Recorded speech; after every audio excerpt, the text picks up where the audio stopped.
बौआ के आ गेलै ए हमरा कहै छै अरे नीरला जाय अहाँ कथी कहै छी महाराज हे अंगुरी को अंगुरी फोड़ दे आगे करा दे हमरे से लिए दे और इसके लिए अपना घर वाला से लोग नहीं रुसी से ना माछी माछी माछी ये उठिए उठिए अगा बाबू थब हट के कथि ले बैठे छी हगैया हे बाजार खसवाई आना ताके देने छै भिनसर हेल दियो अहाँ के भोरे बियाह कर दे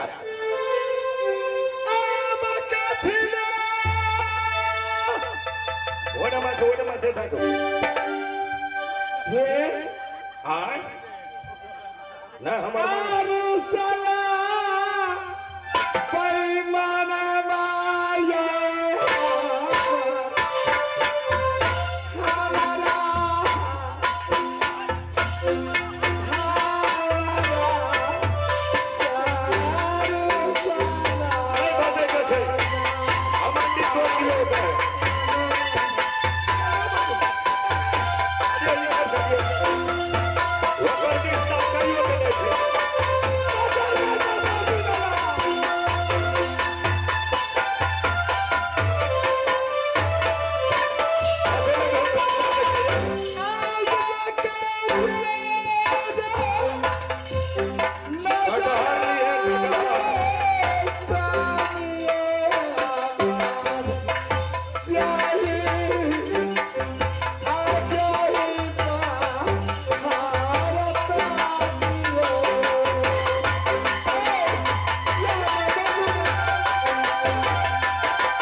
हमर तो घर वाला छी अहाँ चुपचाप रहो है घर वाला के मतलब की बुझलिए मालिक हमर घर के गार्जियन छी अहाँ जखनी हमरा जरूरी पड़े छै जखनी ओकरो जरूरी पड़े छै हमरा आइ काटिए के फाइट लेबे जे हेते से लइए लइए चलिए यहां पर इधर इधर आइ काट बैल का अहाँ के धन संपत्ति में हमरा अगो पैसा लोभ नहीं लेकिन राजा साहब में बलकार लोभ छै जखनी हमरा जरूरी पड़े छै तखनी अहू के जरूरी पड़े छै एकरा पीछे बीच डार लग से काट दे छै बुझलिए ना जने से मन है अहाँ लिया तने से मन है तो हम लेबे डार लग से काट देबा रो पहले काटे दिया रो पहले सुन लिया पहले फाट कर लिया पहले अहाँ की केमहर से ले महाराज थोड़ा पीछे चलिए फाट कोने से लेबा हां हमरे के फाट उठाए आगो बाबू कोने से लेबे गो जैसे हमरा भए जाए जिंदगी हमर बन जाए पहले डांर से ऊपर का खर्चा जोड़ी छे है डांर लग से 2 घंटे काट देबे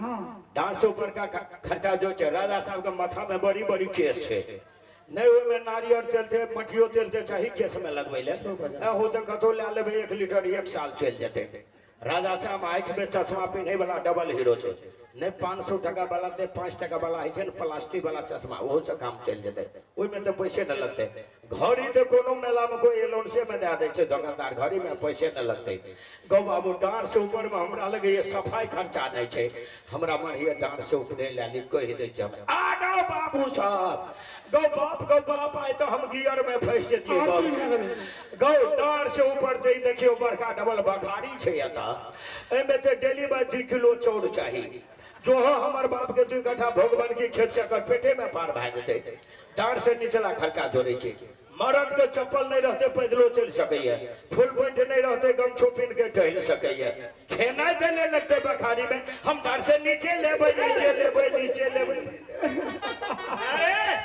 देवी तुमको दिमाग खराब हो गया जा तो हम डांर से नीचे लेबै अरे हां जाओ अब हम चल जा आ जा की करबे अब हम हाथ बात सुनबे साके जे चल जा चल ना जाओ आता से चल जा कि बस लगल छे घर चल जा आई घर से चल ना जाओ का निकाल के ले हां तो रुका हो बस वाला आवे छ चल जा ले हम चलिए जा हे स्वामी हे तोरा दो टाके या मन छोड़ो बीच में हमरा भैया ने दिलो के लेके जा तो दरबार से जा। हे प्राणेश्वर मैं आपसे एक बात पूछती हूँ बोलो तुमको आदेश हुआ। संसार में सबसे बड़ी ममता कौन सी वस्तु है मार पिता नहीं हमार दुआर में कुत्ता छे ओकरे बहुत ममता करे नहीं स्वामी जितने ममता माँ को प्रति बेटी को रहती है आयो मालिक साहब ई छी अहाँ के सती तब तो है ये गति बोलो हे ना बोलो जितने ममता माँ को प्रति बेटी को रहती है उतना पुत्र को नहीं ना मैं तो माँ की इकलौती पुत्री थी 12 वर्ष की बहुत जंगल में 6 मास निर्गुण मुड़ा दी रात में लेकिन माँ अभी तक मुझे नहीं मिला सुनाओ तो आसुरता खिंचाला कर पिया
स्वामी का ठीक है, सिर्फ 2 दिन के लिए छुट्टी मिल गया तुमको।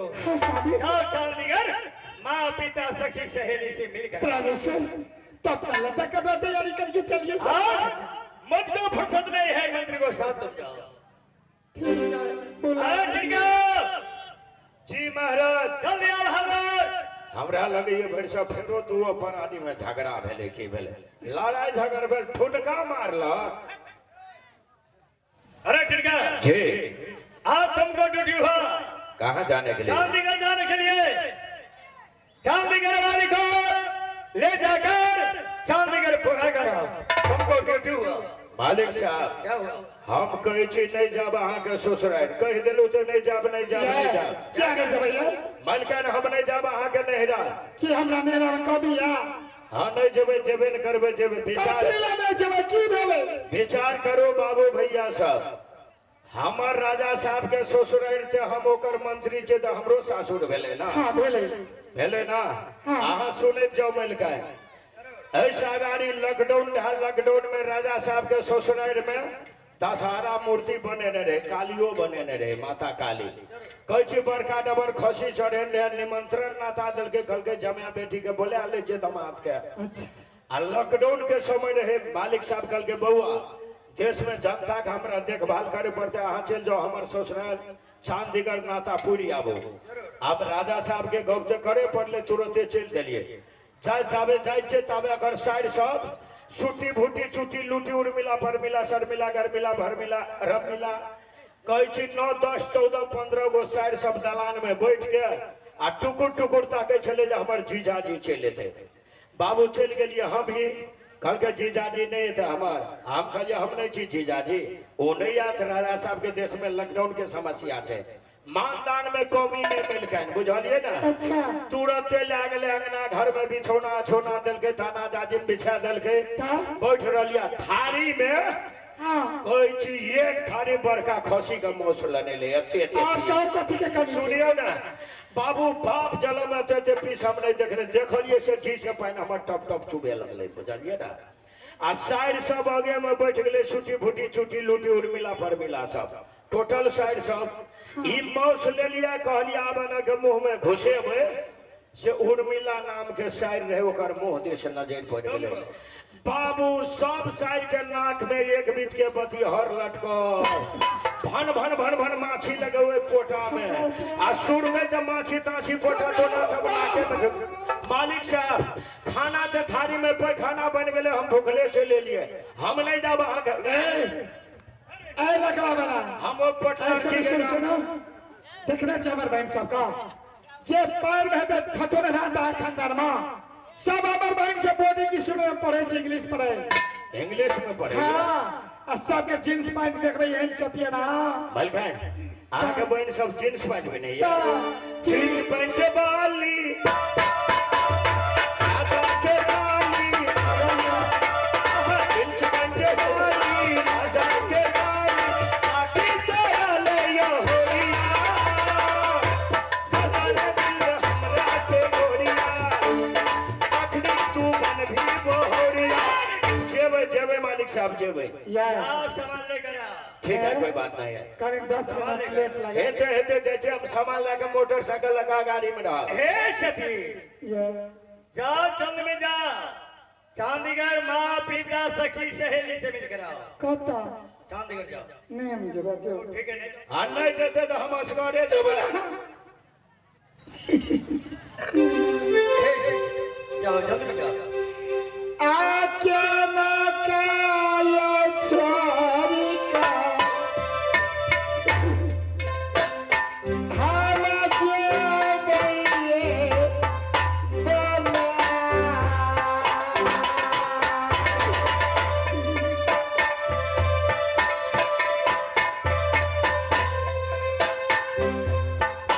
जा जा ये दरदा हमारा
बाय ए सच्ची जय छी जाने वक्त में माया तुम मत फैलाओ। जय छी जाओ जल्द में चले जाओ। आज प्रणाम हो कहा जाने के लिए अपने माता से आदेश लेकर जाएंगे कहा जंगल में शिकार। हर जंगलिया भैया मैया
सिद्धेश्वर हमारा जन्मस्थान नेहर राहीपुर में पिताजी के नाम राही सिंह छत्री, उनकी जंग एक पुत्री पैदा, माँ पिता हमारे नाम रखल सती ससावती।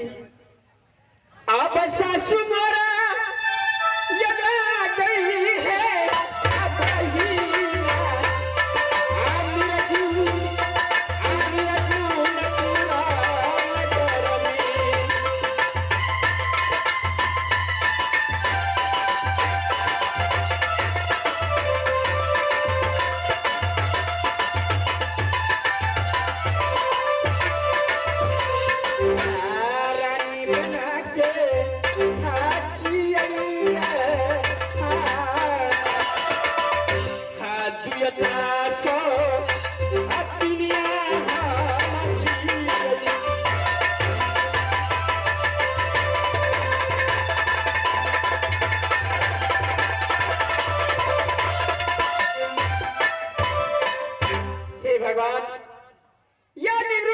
शिशावती ए रानी बन की छाप एक ना एक पुरुष में दो नारी, एक रंभा एक शिशमा, 203 में यह शिशमा कैसे बेटा जन्म लेला। कहा तो हिरनी बोन में जन्म लेला सी वो जंगल में माँ बन देवी बेटा के नाम रख लगी जंगली बादशाह। हे भगवान ये घड़ी यह निगुणपुर में शिशावती ये निर्माण कर रही बेटा की शादी के लिए कहा तो चांदीगढ़ में। हे भगवान सारी रात पाट बेटा जंगली की सब चलाओ। ये चांदीगढ़ वाली पुतो एक जंगली बादशाह, एक दरबार के मंत्री, एक शिशावती, एक रंभा। हे भगवान जब से बेटा की शादी के लिए राज